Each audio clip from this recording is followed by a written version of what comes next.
दिवाळी फराळातील 15 सामान्य चुका आणि त्यावर उपाय. 1. चकलीचं पीठ लगेच वापरणे. भिजवल्यानंतर लगेच चकल्या फिरवल्यास पीठ फाटतं. पीठ किमान 15 ते 20 मिनिटं झाकून ठेवा, मग वापरा. त्यामुळे ते एकसंध आणि मऊ होतं. फराळासाठी जुने तेल वापरणे. जुने तेल पुन्हा गरम केल्याने वास येतो आणि पदार्थ काळे होतात. नेहमी ताजं तेल वापरा आणि प्रत्येक 2 तळणानंतर गाळून घ्या. शेवेचा आकार फार बारीक ठेवणे. फार बारीक शेव पटकन जळते आणि तेलात एकमेकांना चिकटते. मध्यम आकाराचे छिद्र वापरा आणि हळूहळू फिरवा. बेसन लाडू करताना साखर गरम मिश्रणात घालणे. गरम बेसनात साखर घातल्यास लाडू चिपचिपीत होतात. बेसन थंड झाल्यावरच पिठी साखर मिसळा. लाडू आकार घेत नाहीत. सारण खूप कोरडं किंवा सैल असल्यास लाडू फुटतात. थोडं वितळलेलं तूप घालून मळा. लगेचच सुंदर लाडू तयार होतील. चकली तुटते किंवा फाटते. तेलाचं प्रमाण कमी असतं किंवा पीठ घट्ट असतं. प्रत्येक कप पिठाला 1 टेबलस्पून तेल मोहन म्हणून घाला आणि व्यवस्थित मिसळा. करंजी तेलात फुटते. सारणात जास्त साखर किंवा ओलसर खोबरं असतं. खोबरं आधी भाजून कोरडं करा आणि साखर शेवटी मिसळा. फराळ लवकर बुरशी लागतो. ओलसर हात किंवा हवाबंद डब्बा वापरल्याने हे होतं.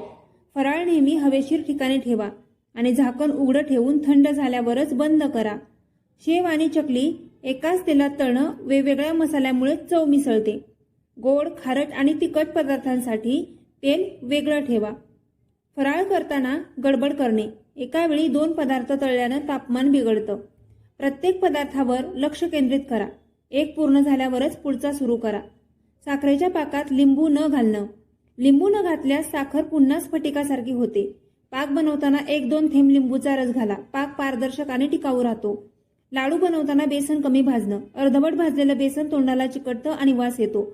बेसन मंद आचेवर गुलाबीसर रंग येईपर्यंत भाजा. सुवास आला की लगेचच गॅस बंद करा. फराळ गारठलेल्या हवेत ठेवणं. थंड जागेत ठेवल्यास फराळ मऊ होतो. उबदार कोरड्या ठिकाणी ठेवा. थेट फ्रीजमध्ये ठेवू नका. फराळ सादर करताना डेकोरेशनकडे दुर्लक्ष करणं. सुंदर दिसणारं अन्न जास्त आकर्षक वाटतं. प्लेटमध्ये रंगीत फुलं, दिवे किंवा पानाच्या सजावटीसह फराळ वाढा.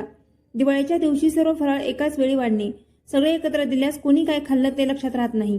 गोड आणि खारट पदार्थ एक आड व एक वाढा. वातावरण रंगतदार दिसेल.